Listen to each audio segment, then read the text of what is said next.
students, welcome to our first verb tense review. So today we're going to talk a little bit about the verb tenses in English. My first question to you is, how many verb tenses do we have? If you take a look at the grid behind me, each of these blocks represents one of the tenses. So quick count, should have gotten 12, right? We have 3 times that we talk about. It's the present, the past, and the future. Within each of those times, we have 4 different aspects. So we have the simple, the continuous, or as some people call it, the progressive, the perfect, and the perfect continuous or perfect progressive.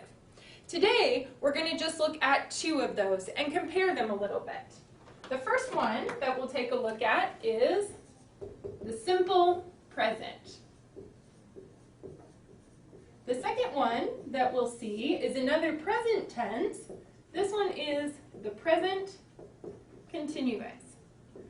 We want to take a look at what verbs do we use and what do they mean when we use these tenses.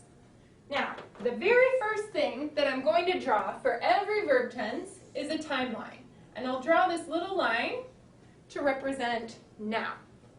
So what time am I talking about when I use the simple present tense? Be careful. A lot of students tell me, well, it's present, so it's now. But remember, this one is for repeated action, some kind of routine or habit, things that you generally or always or never do. Let's take a look at what verbs we need for this tense. In other words, what is the form that we're going to need? Thinking back to our verb forms, which ones? Hopefully you said verb 1, our base verb, and verb 5, that SES form for he, she, and it. Now we also need to mention for this tense the helping verbs that we use. For a question or for a negative, remember we use do or does. Verb 1, verb 5. The next thing I want to ask you is, what do we use this for? What's the meaning of simple present tense? Now, if you were listening carefully before, you heard me tell you some of that information on the timeline. Do you remember? We're going to use this one for routine, schedules, things that happen, or we also use it for a general truth, something that is always true. Finally, the next main category is actually for future. Sometimes for scheduled events in the future, we use simple present tense. All right, last thing I want to look at is examples. Let's take the verb write, and we'll use our subject he. He writes every day. Now, how would I make this a negative sentence? He doesn't write every day. We get that negative. Now, I use the contraction here, does not. Could also be used with the 2 different forms. All right, finally, question. How do I ask the question? Does he write every day? So let's highlight the verbs that we've used here, right? In our statement, which verb is that one? Verb 5, right? Here, we've got our helping verb with the negative and our base verb. Here, we just flip the subject and the verb so that we have helping verb, subject, base verb. Now, if you notice, we have what I will call a key word here. For each of these tenses, I want you to think about some key words, little hints that you know go along with this tense. In this case, we have every day.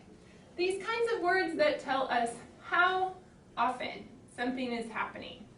Things like always, or never, I'm sure you can think of a couple more too, like sometimes, usually, often. These are words that we see frequently with simple present. Now, how about present continuous? Let's take a look at that one. So the first thing we'll do is our timeline. What kind of time am I speaking about when I use this tense? Hopefully you said right now. Absolutely. This is the one that we use for something that is happening currently or is in progress. That's where we get that name progressive. That is continuing. Again, the name continuous. Now, let's see if you can think about which verb form we said. I'm sure you're thinking about ing, but don't forget, this verb tense also has helping verbs that must go with it. Am, is, and are, plus verb for. Remember, verb for is that ing form. Okay, the next thing we want to think about is, why do I use this tense? What is present continuous for? Did you catch it when we mentioned it before? You've got it. This one is for something happening right now. This is something that is currently going on. We also use this one to talk about some events in the future. And we'll clarify more about that as we go along in the course.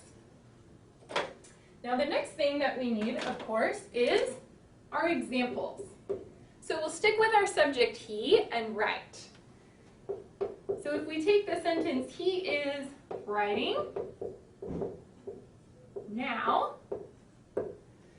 how would I turn this into a negative? He isn't writing now. All right, last one, question. Again, we just flip our helping verb and our subject, right? Is he writing now? So just to highlight the verbs that we've used here, we have our helping verb is plus verb for, writing. Here we've got same helping verb, just adding not with writing, and here is he writing. Again, we're just flipping that helping verb and subject to make our question. All right, the last thing that we want to see for this tense is keywords. So what kind of keywords? Well, one that we see here, now, or even right now. We also have other words that mean the same thing, like currently. All right, that's it. Both of our present tenses, one for routines, one for right now. We'll take a look at some more detail and compare these tenses even at a higher level in class. Great job!